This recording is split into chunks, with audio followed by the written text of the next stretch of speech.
আপনি কি কখনো ভেবেছেন তাদের একই জায়গায় একসাথে দিন আর রাত দেখতে কেমন হবে? আজ আমরা আপনাকে নিয়ে যাচ্ছি চাঁদের টরাসলেট্রো উপত্যকায়, যেখানে অ্যাপোলো 17 মিশনের নভোচারীরা ইতিহাস গড়েছিলেন। দূর থেকে দেখা যায় উপত্যকাটি যেন ঘিরে রেখেছে বিশাল পাহাড়ের দেয়াল। একপাশে সূর্যের আলোয় ঝলমল করছে ধূসর ও সোনালী রঙের শিলাখণ্ড। ছোট ছোট পাথরের ছায়া সূর্যের তীব্র আলোয় দীর্ঘ হয়ে মাটিতে পড়ে আছে।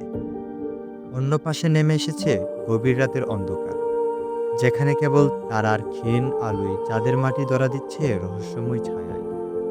এই দৃশ্য একই ফ্রেমে দিনের উজ্জ্বলতা আর রাতের শান্ত অন্ধকারের এক বিরল মিলন। পৃথিবীতে এমনটা দেখা অসম্ভব, কিন্তু চাঁদে বায়ুমণ্ডল না থাকার কারণে সূর্যের আলো ও ছায়ায় সীমা এত স্পষ্ট যে আপনি দুই জগতের সৌন্দর্য একসাথে অনুভব করতে পারবেন। বৈজ্ঞানিক ব্যাখ্যা: এটি সম্ভব হয়েছে কারণ চাঁদে একদিন প্রায় ২৯.৫ পৃথিবী দিনের সমান দীর্ঘ। তাই সূর্যের আলো ধীরে ধীরে পৃষ্ঠের উপর দিয়ে অগ্রসর হয়। এখানে আপনি দেখতে পাবেন টার্মিনেটর নামে পরিচিত সেই সীমারেখা যা দিন আর রাতকে আলাদা করে।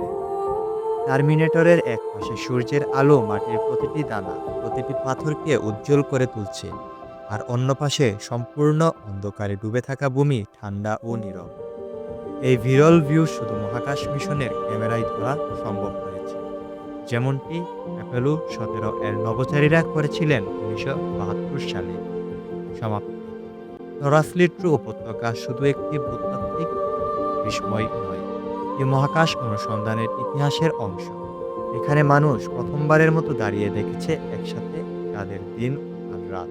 যখন আমরা এই প্যানোরামা দেখি, তখন শুধু একটি ছবি নয়, আমরা দেখি মানব কৌতূহলের জয়গান, বিজ্ঞান ও সাহসের অসাধারণ মেলবন্ধন।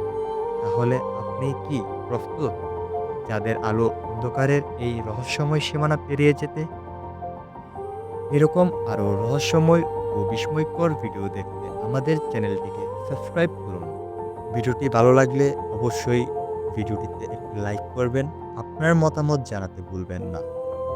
ধন্যবাদ। আল্লাহ হাফেজ।